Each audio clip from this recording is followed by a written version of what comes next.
Hi, Colette. It's nice to meet you. Nice to meet you too. Um, I have watched the first, I think, 5 episodes of the series.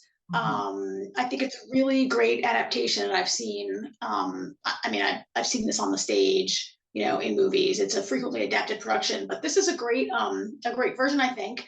I'd love if you could tell our viewers a little bit about your character because I don't want to spoil anything having seen so much, but I feel like she starts out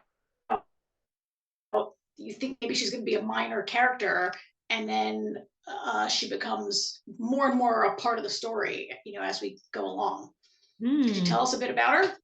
Well, Ondine is Valmont's stepmother and a real pain in his backside. and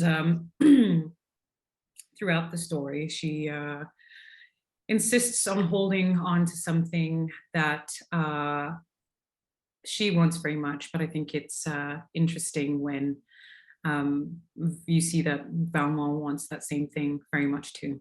That creates some great drama. I guess that's about all you can say about it right now. Yeah. One thing I really found compelling about the series is, the tagline I think is "It's not love, it's war."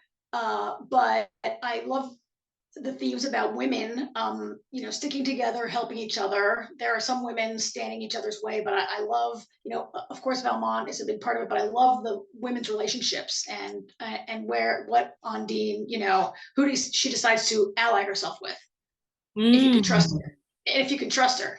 Yes, I think that it's a very, I think it's this whole story is such a chess game. And you have to very carefully place yourself at the right time in order to get what you want. And there's only so many opportunities. I think this is something that Ondine is very aware of. And Camille very much catches on and ends up being a very good player herself. And so that in itself is a very interesting push and pull uh, in that dynamic of trying to get the same opportunities, I think. Mm-hmm. So I did want to ask you, what do you think is this is an old story. Um, some viewers may have seen versions, some may not. What do you think is fresh about this? A couple hundred years after the original, what made this the right time for another adaptation? I think all the conversations that we're having around diversity, we have always known that uh, people of color have existed in all times, in all ages, in all positions, not only as slaves. And I think that with all the conversations that we've had in the last 5 years, in particularly, it's nice to see that we are going back and retouching iconic stories and reimagining them. And as Harriet so beautifully presents these characters with the opportunity and then casting, of course.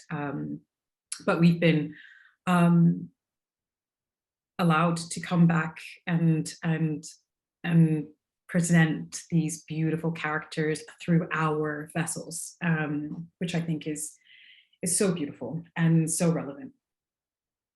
Yeah, it's fantastic. Also, that uh, it's accepted, but it's such an important part of the story, but nothing's made of it. I'm thinking of, as much as I love the PBS adaptation of Sanditon, I'm thinking of the way that that lead character, that woman of color, is seen as a bit of an other by the.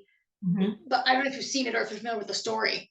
Yes, I Um, do. I do. Whereas I hear what you're saying, Karen, because Ondine is very much a part of the world. Um, and there is no questions around her existence in this world. Perhaps how she got to be where she is, but she's still very much part of the French aristocracy and is a fixture that no one questions. right, right. I also, what I also found that as I watch this, I think there's something fresh for young audiences. This is about correspondence and things that you put in writing coming back to haunt you. Mhm. And I thought, oh, I kind of want to make 14-year-olds watch this and say, see, we're telling you, be careful with your DMs. This is a story about being careful about your DMs, right? Absolutely, this is a story about keeping making sure that you're not um, presenting your DMs to the world or saying suspicious, odd things in writing.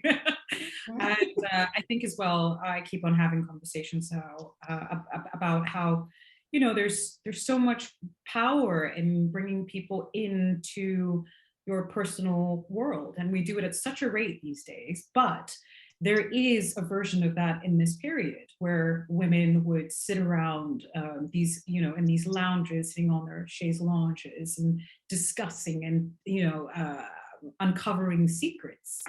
When you give people so much, then there's so much room to manipulate and to make you feel differently, or for better or for worse.